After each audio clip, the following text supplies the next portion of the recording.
There was a time when men wouldn't leave the house without a hat.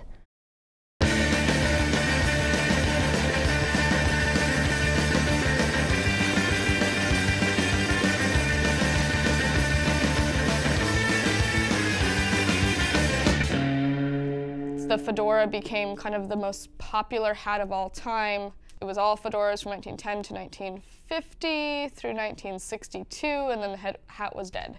The big story is that JFK didn't wear his top hat to the inauguration ball, and that's when the hat died. There's different theories on whether or not that's accurate, but it is a part of the story. My reason that I like to think is that in the mid to late 60s and 70s, people really started rebelling against what their parents were doing. They didn't want to look like their father in the normal business attire.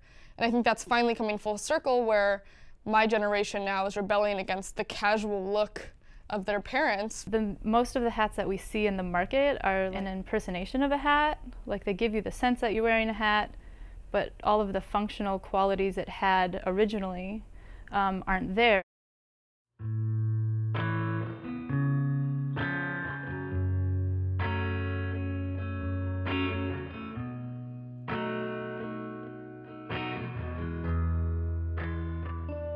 So the store was opened in 1918, and it was then called City Hat Works, opened by a man named Napoleon Marquez. He went by Paul, I believe, to Americanize himself. He did not name the hat shop after himself. In 1950, his godson, Kelly Bowlings, changed the name to Paul's Hat Works and moved it to this location now.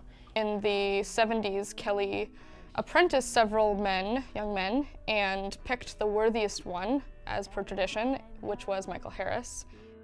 And then in 2009, myself, 3 other women bought the hat shop from Michael Harris. A lot of people were interested in the shop, as you can imagine, taking the hat boxes and sending them over to London, or other hatters in the East Coast wanting the blocks. And so this place was going to be pieced out. He was looking for someone that wanted to continue the legacy of Paul's Hat Works.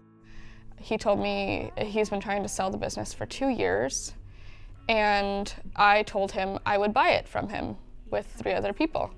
Olivia called us and said, hey, I have something that's going to change our life. The 4 of us came back the next day and sort of fell in love.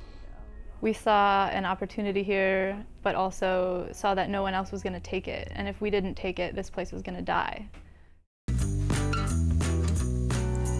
I want you to stay with me. We'll fall into a sleep We came to the fairly immediate conclusion that the name was too important to change because of the history, but we kind of had to figure out how to make it our own. Everybody that owned Paul's Hat Works has been called Paul. Kelly was called Paul.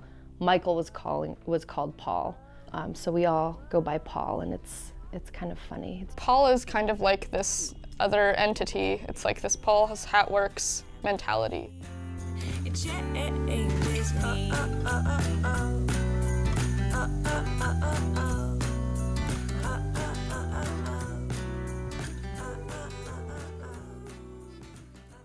When you put the right hat on the right person, there's a harmonizing effect. It kind of extends your personality an extra inch or 2. And suddenly a person sees themselves completely differently. All of a sudden there's all these new possibilities that they could do while wearing this hat. Their face will light up, they stand up taller, they'll even start dressing nicer. It also makes people consider everything else they're doing and touching and wearing. I've got this really high quality hat on my head. It's made of good material, it's serving a really great function. Let me question this other thing that I wear that I never questioned before, and inspect its materials or think about how long it's going to last me. So it's pretty neat how a hat can change a person.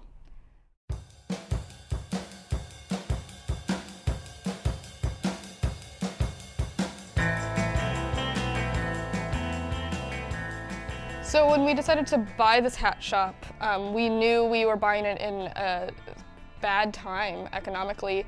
We had to kind of go in it full force, so we created our motto, which is bringing the hat back.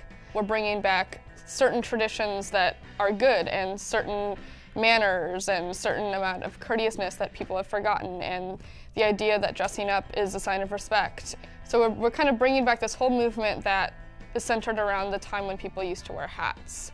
I think there's more of an awareness about the quality of what you're buying. Making investments in well-made, high-quality goods says a lot about your ethics and your lifestyle. People are starting to realize that it is worth it to invest on something that'll last you for 50 years than to keep buying the same $40 item and throwing it away. That's really important to the four of us here. Because the hats that we make and sell are designed to last for 70 to 150 years. You're bringing it back for a very long time. Basically, this could be your companion for life and can even be passed on as a family heirloom. There's a picture that we have in the front of the shop, and it's from groundbreaking at the Winners Fair in Golden Gate Park. And in that photo, there's a sea of men wearing bowlers, top hats. Women are just wearing beautifully large brimmed hats. And everyone there is wearing hats, and we want to see that happen again in San Francisco. Bring the hat back!